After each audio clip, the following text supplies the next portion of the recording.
Hello students, मेरा नाम अभिषेक और आपका हमारे YouTube channel GDV mathematics classes में स्वागत है। तो स्टूडेंट, आज हम लोग सीएसआर नेट सितंबर 2022 का क्वेश्चन डिस्कस करेंगे जो पार्ट बी में पूछा गया था। क्वेश्चन नंबर 2 था। स्टूडेंट, ये बहुत अच्छा क्वेश्चन है। आप इस क्वेश्चन को आईआईटी जैम में भी शायद देखे होंगे। तो स्टूडेंट, अब हम लोग क्वेश्चन स्टार्ट करते हैं। कंसीडर द सीरीज ए के पावर एन, एन के पावर बी, लॉग एन के power C, for which value of A B C belongs to R does the series not converge. तो student, हमको जो given series है हमको बताना है कि ए बी सी जो हमारा रियल नंबर से बिलोंग करता है उनके किस वैल्यू के लिए ये सीरीज कन्वर्ज नहीं कर रहा है, मतलब कि वो डाइवर्ज कर रहा है। तो स्टूडेंट, इस क्वेश्चन को सॉल्व करने के लिए हम आपको बता दें कि हम चार थ्योरम का यूज करेंगे। ठीक है, तो सबसे पहले स्टूडेंट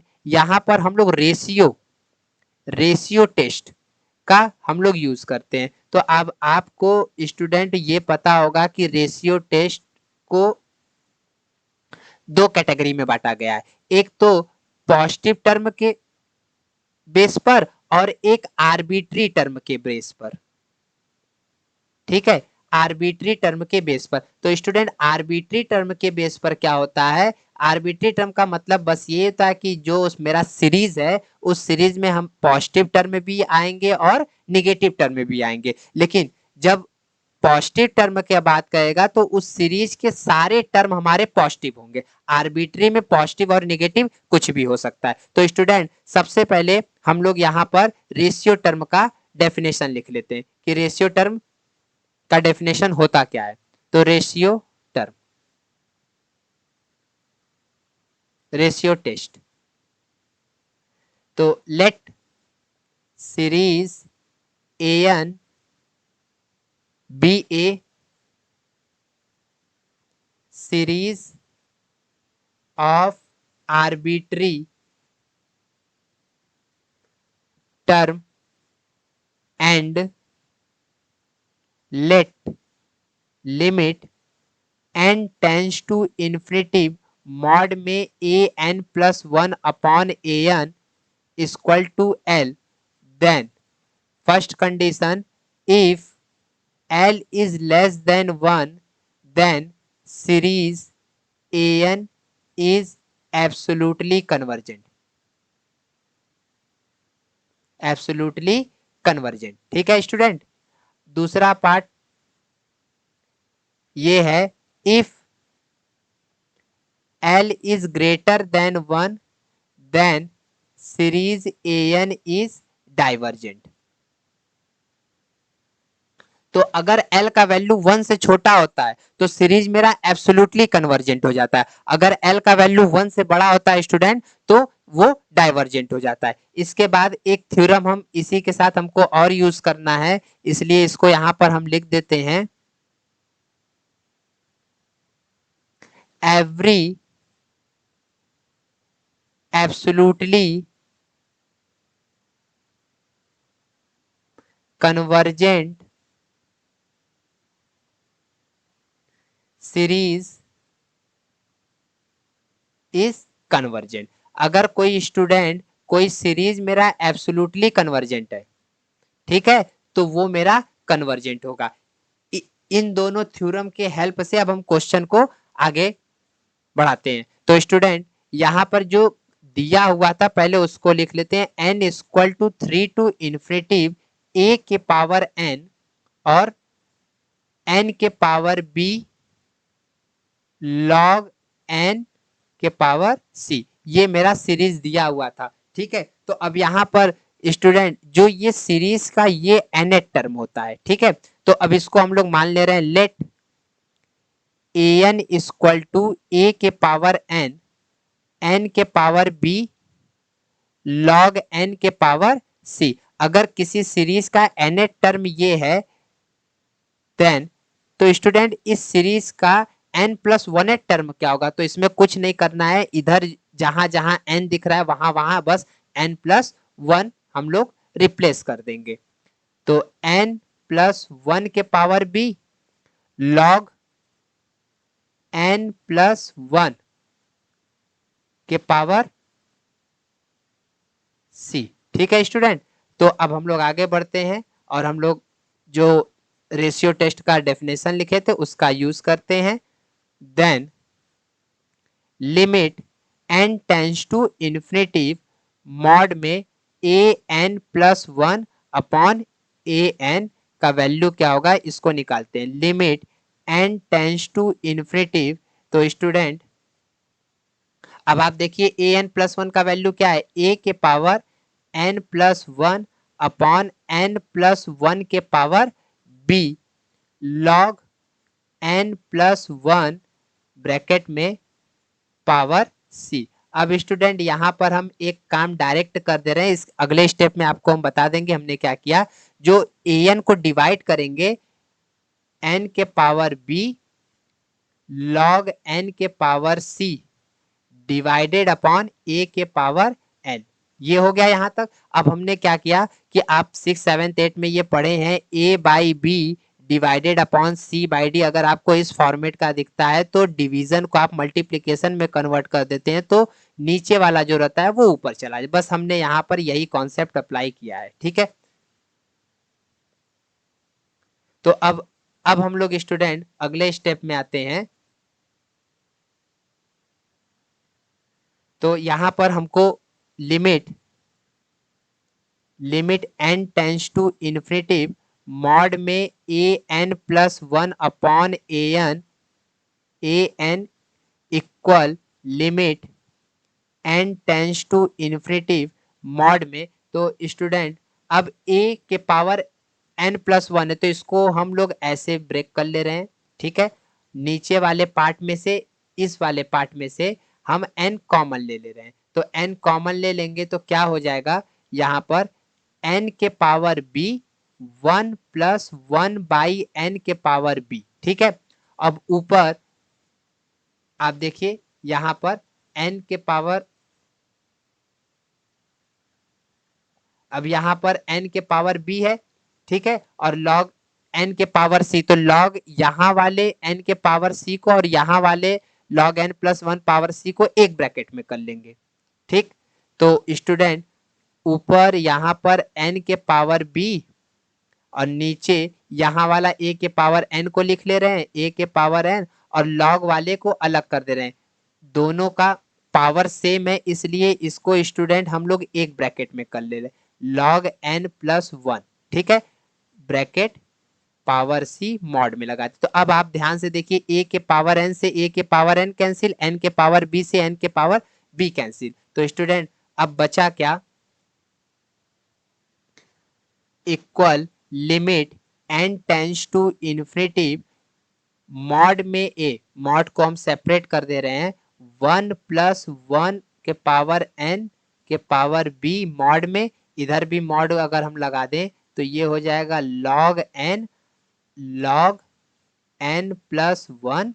ठीक है, मॉड में पावर b। ठीक है स्टूडेंट, अब इस वाले मॉड में ए वाले इसमें तो लिमिट अप्लाई नहीं होगा तो ये कांस्टेंट टर्म है, ये मेरा बाहर हो जाता है। इसमें मॉडुलस फंक्शन है तो मॉड कॉन्टिन्यूअस होता है तो इसलिए लिमिट अंदर इंक्लूड हो जाएगा। तो यहां पर मॉड में limit n tends to infinity 1 plus one by n के पावर b। ठीक है, इनटू मॉड में log n और log n प्लस वन। ठीक है, यहां पर लिमिट लगा देते हैं, limit n tends to infinity mod में पावर c। ठीक, तो स्टूडेंट आप ध्यान से अब देखिए, ये तो मॉड में a हो गया। अब इसमें जब हम लोग n टेंस टू इन्फिनिटी करेंगे तो ये वाला पार्ट हमारा जीरो हो जाएगा। ठीक है, ये वाला पार्ट स्टूडेंट हमारा जीरो हो जाएगा। तो यहां बचेगा क्या, 1 प्लस जीरो के पावर b। अब इसमें ध्यान से देखना है स्टूडेंट, जब limit n tends to infinity put करेंगे तो ये भी मेरा ऊपर वाला भी इन्फिनिटी पर जा रहा है और नीचे वाला भी इन्फिनिटी पर, ये मेरा इन्फिनिटी बाई इन्फिनिटी का फॉर्म बन जा रहा है। ठीक है, तो यहां पर हम लिख दे रहे हैं एक बार, limit n tends to infinity log n plus one bracket में कर दे रहे हैं इसको, मॉड में पावर सी। तो स्टूडेंट ये मेरा इन्फिनिटिव बाई इन्फिनिटिव का फॉर्म बन जाए। जब इन्फिनिटिव बाई इन्फिनिटिव का फॉर्म बनता है तो आपको पता है कि हम लोग इसको कैसे सॉल्व करते हैं, एल हॉस्पिटल रूल से। एल हॉस्पिटल रूल में न्यूमरेटर का न्यूमरेटर में डिफरेंशिएशन और डिनोमिनेटर का डिनोमिनेटर में डिफरेंशिएशन। तो मॉड ए, इसका वैल्यू तो यहाँ पे 1 आ गया, इनटू अब इसको डिफरेंशिएट करेंगे तो limit N tends to infinitive log log X का डिफरेंशिएशन क्या होता है, 1/x। ठीक है, तो यहां पर हमको 1/n 1/n+1 ये पता चल गया। तो यहां पर हम लोग इसको डिफरेंशिएट कर दिए, इसको मॉड में पावर सी। तो अगले स्टेप में स्टूडेंट हमको ये पता चला कि मॉड में ए, और यहाँ पर फिर यहाँ पर a by B divided upon c by D का कॉन्सेप्ट अप्लाई हो जाएगा। तो यहाँ पर limit n tends to infinitive n+1/n ये बचा। ठीक है, पावर c। अब स्टूडेंट आप इसमें से n आप कॉमन ले लेंगे तो मॉड में limit n tends to infinitive 1+1/n।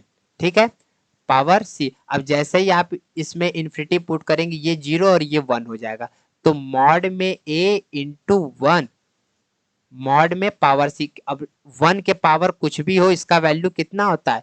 तो स्टूडेंट अब हमको यहाँ पर ये पता चला कि जो हम लोगों ने सॉल्व किया limit n tends to infinity पर मॉड में an+1 अपॉन an का वैल्यू किसके बराबर आ गया, मॉड में a के बराबर आ गया। तो अब यहां से हमको इफ मॉड में a is less than 1 then series a के पावर n, n के पावर b log n के पावर c इज कन्वर्जेंट।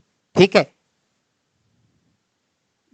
ये मेरा कन्वर्जेंट हो जाएगा। तो अब स्टूडेंट अब यहाँ पे मॉड में a का वैल्यू अगर 1 से छोटा हो तभी ये कन्वर्ज करेगा, अगर मॉड में a का वैल्यू 1 से बड़ा हो जाए तो वो डाइवर्ज कर जाएगा। तो अब स्टूडेंट अब हम लोग ऑप्शन पर आते हैं। तो आप पहले वाले ऑप्शन में देखिए मॉड में a is less than 1, b और c रियल नंबर से बिलोंग कर रहा है। तो आपने देखा कि जो वैल्यू आया था वो मॉड में a ही आया है, उसके साथ b और c, मतलब इसका ये हो गया कि b और c पर ये डिपेंड नहीं कर रहा है। तो ऑप्शन ए मेरा कन्वर्जेंट का है। ठीक है, तो जो सही है वो यहां पर स्टूडेंट हमारा क्या हो जाएगा, गलत हो जाएगा, क्योंकि हमको डाइवर्जेंट बताना है। तो अब हम लोग स्टूडेंट सेकेंड वाले पार्ट पर आते हैं, ऑप्शन के उसको सॉल्व करते हैं। तो उसको सॉल्व करने के पहले स्टूडेंट अब हम आपको एक इंपॉर्टेंट थ्योरम बता रहे हैं जिसका नाम है बर्ट्रैंड थ्योरम। इसी थ्योरम से बी और सी को हम लोग सॉल्व करेंगे। बर्ट्रैंड थ्योरम क्या कहता है, द सीरीज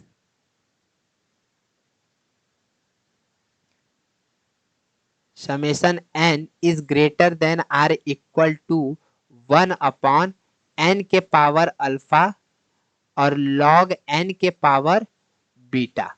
ठीक है, log n के पावर बीटा, यहां पर बीटा log n के पावर बीटा। ठीक है स्टूडेंट, तो अब यहां पर पहला first point, if alpha is greater than 1 then the given series, मतलब ये बर्टन वाला series, the given series is convergent for every value of beta. अगर स्टूडेंट अल्फा का वैल्यू 1 से बड़ा हो जाता है तो जो सीरीज ये बर्टन सीरीज दिया हुआ है ये बीटा के हर वैल्यू के लिए कन्वर्ज कर जाता है। और दूसरा ये होता है if alpha is less than 1 then the series is divergent. Short form में लिख दिए, for every value every value of beta. तो अगर अल्फा का वैल्यू 1 से छोटा होगा तो ये सीरीज डाइवर्जेंट होगा बीटा का चाहे जो भी वैल्यू। और तीसरा फॉर्म इसका स्टूडेंट ये होता है, if alpha equal to 1 then the series is convergent if and only if beta is greater than 1। तीसरे रूल का मतलब ये है कि अगर अल्फा का वैल्यू 1 हो गया तो जो ये बर्टन सीरीज है 1/n के पावर अल्फा लॉग n के पावर बीटा ये कन्वर्ज करेगा अगर बीटा का वैल्यू जब 1 से बड़ा हो जाएगा। अगर बीटा का वैल्यू 1 से छोटा होगा तो स्टूडेंट ये कन्वर्ज नहीं करेगा। तो इस थ्योरम के हेल्प से अगर अब हम ऑप्शन बी और सी को सॉल्व करें तो हमको आसानी से सॉल्व हो जाएगा। स्टूडेंट आप बी और सी में आप ध्यान दीजिए, बी और सी में आप ध्यान देंगे तो आपको गिवन है for A equal to 1, A equal to 1 के लिए हमको सॉल्व करना है। अगर ए का वैल्यू हम 1 ले लेते हैं देन तो जो स्टूडेंट सीरीज दिया है वो आपका अब ऐसा बन जाएगा n के पावर b log n के पावर c।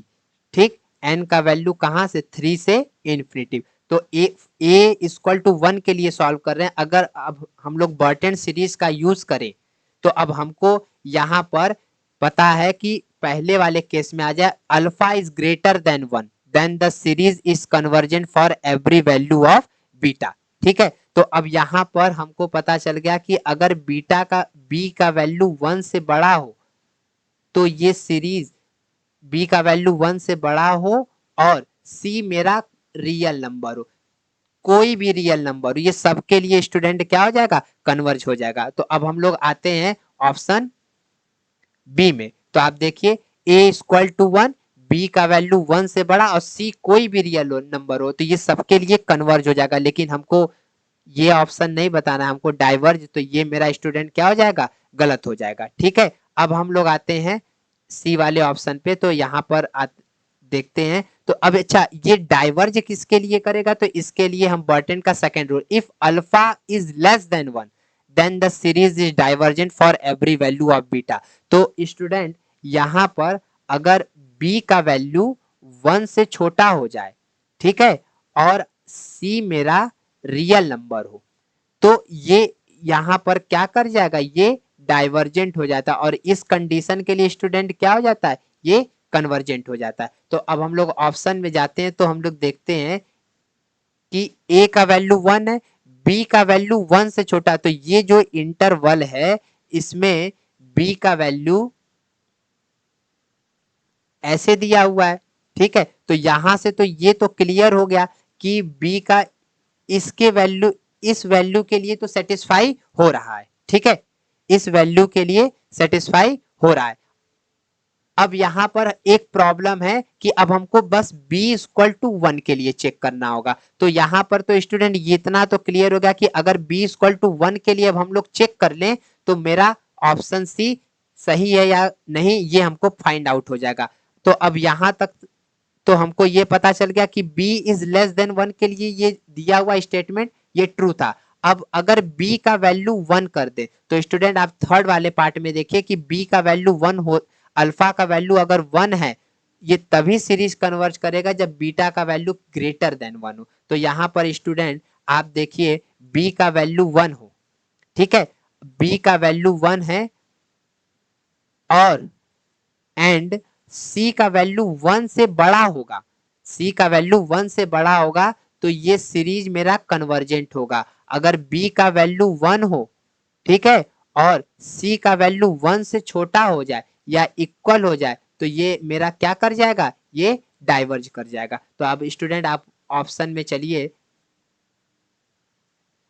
तो आप ये देखिए कि a इक्वल टू 1, यहां पर b वाला हमने 0 से 1 के बीच का पूरा सॉल्व कर लिया, इस वाले पार्ट को भी से सॉल्व कर लिए और b इक्वल टू 1 वाले पार्ट को भी सॉल्व करें और c का वैल्यू लेस देन 1। तो स्टूडेंट इस वैल्यू ए बी सी के इस वैल्यू के लिए ये दिया हुआ सीरीज हमारा कन्वर्ज नहीं करेगा। तो स्टूडेंट ऑप्शन सी में इसका क्या हो गया, करेक्ट हो गया। ठीक है, अब ऑप्शन डी को हम लोग एक बार चेक कर लेते हैं। ऑप्शन डी को चेक करने के लिए यहाँ पर स्टूडेंट ए का वैल्यू जो दिया हुआ है वो -1 दिया हुआ है। ए का वैल्यू -1 दिया है। जब ए का वैल्यू -1 दिया है तो स्टूडेंट यहाँ पे सीरीज आपका कुछ ऐसा बन जाएगा, -1 के पावर n, n के पावर b और log n के पावर c, कुछ इस टाइप का बन जाएगा। n का वैल्यू क्या, 3 से इन्फिनिटी। ठीक, तो कुछ मेरा इस तरह से बन जाएगा। तो ये अल्टरनेटिंग सीरीज है, तो इसमें स्टूडेंट हम लोग लेबनीज थ्योरम का यूज करते हैं। By Lebanese theorem, by Lebanese theorem, तो लेबनीज थ्योरम का हम लोग यूज करते हैं। ये स्टूडेंट हमारा चौथा थ्योरम है। लेबनीज थ्योरम का यूज हम लोग यहाँ पर कर रहे हैं। और लेबनीज थ्योरम में बस दो चीज चेक करना होता है। पहला, an जो होगा वो स्टूडेंट an प्लस 1 से बड़ा होगा for every n belongs to natural number. ठीक है, और दूसरा केस ये होना चाहिए कि limit n tends to infinity पर an का वैल्यू कहाँ जाए, 0 पर। अगर ये दोनों कंडीशन होल्ड कर जाता है then series an is convergent by Leibniz test. ठीक है, तो यहां पर स्टूडेंट, यहां पर अब हम लोग an क्या चॉइस करेंगे, यहां पर हमको an चॉइस करने के लिए ये वैल्यू लेना होगा 1/n के पावर b log n के पावर c। ठीक है, तो सबसे पहले अब हमको इसके फर्स्ट वाले पार्ट को दिखाना होगा। तो अब स्टूडेंट आप यहां से देखिए, आपको पता है n plus 1 greater than n, this implies that n plus 1 के power b is greater then n के पावर b। ठीक है, अब इसी तरह this implies that 1/n plus 1 के पावर b लेस देन 1 के पावर n के पावर b। ये सारा केस किसके लिए हो रहा है, जब b का वैल्यू हमारा पॉजिटिव है। एंड अब log के लिए चेक कर लेते हैं, log n plus 1 greater than log n। अब देखो, अगर इसमें दोनों साइड log लगा दे तो यही वैल्यू आएगा। ठीक है, और इसको ब्रैकेट में अगर ऐसे कर दें और पावर स्टूडेंट हम c लगा दें तो ये हो जाएगा। ठीक है, अगले स्टेप में बढ़ते हैं। तो यहां से अगर इसका रेसिप्रोकल कर दे तो 1/log n प्लस 1 के power c less than 1/log n के पावर c हो जाएगा। यहां तक कोई दिक्कत। और स्टूडेंट ये भी किसके लिए, c इज ग्रेटर देन 0, तो दिस इंप्लाइज दैट अगर ये भी लेस देन है और ये भी लेस देन, तो स्टूडेंट आप इन दोनों का प्रोडक्ट कर दीजिए तो आपको क्या मिल जाएगा, 1/n प्लस 1 के power b log n plus 1 के power c less than 1/n के पावर b और log n के पावर c। ये स्टूडेंट आपको मिलेगा। तो अब आपको यहां पर ये पता चल गया कि दिस इंप्लाइज दैट अगर an मेरा ये था 1/n के पावर b log n के पावर c, तो स्टूडेंट ये कौन सा टर्म बन जाएगा, ये बन जाएगा an प्लस 1 टर्म और ये स्टूडेंट मेरा an। तो अब यहां पर तो ये तो पता चल गया कि इसका फर्स्ट वाला कंडीशन तो सेटिस्फाई हो गया। ठीक है, for every n belongs to natural number. And अब सेकेंड वाले कंडीशन को सॉल्व करना है। तो अब limit n tends to infinity पर 1/n के पावर b log n के पावर c को हम लोग चेक कर लेते। तो स्टूडेंट ऊपर तो 1n, लेकिन नीचे जब आप limit n tends to infinity का वैल्यू पुट करेंगे तो स्टूडेंट ये बन जाएगा 1/इन्फिनिटी और 1/इन्फिनिटी का वैल्यू क्या हो जाएगा, 0। तो दिस इंप्लाइज दैट सीरीज -1 के पावर n, n के पावर b log n के पावर c। ठीक है, n के पावर c, तो n के power c is convergent, is convergent by Leibniz test. Leibniz test से ये स्टूडेंट हमारा क्या हो गया, कन्वर्ज कर गया। तो अब आप थोड़ा सा ध्यान दीजिए कि अब हम लोग ये देखिए यहाँ पर इन्होंने बी पॉजिटिव और सी भी पॉजिटिव लिया था, हम लोगों ने वहां पर पॉजिटिव के लिए ही लेकर सॉल्व किया था। तो स्टूडेंट इसका मतलब कि इस वैल्यू के लिए भी जो मेरा सीरीज दिया हुआ है ये सीरीज मेरा कन्वर्ज करेगा, तो ये ऑप्शन भी हमारा क्या हो जाएगा, गलत हो जाएगा। तो स्टूडेंट इस क्वेश्चन का ऑप्शन सी हमारा क्या हो गया, ट्रू हो गया। तो स्टूडेंट अगर आपको हमारे वीडियो का सॉल्यूशन अच्छा लगा तो प्लीज आप अपने दोस्तों को शेयर करिए। Thank you student for watching my video.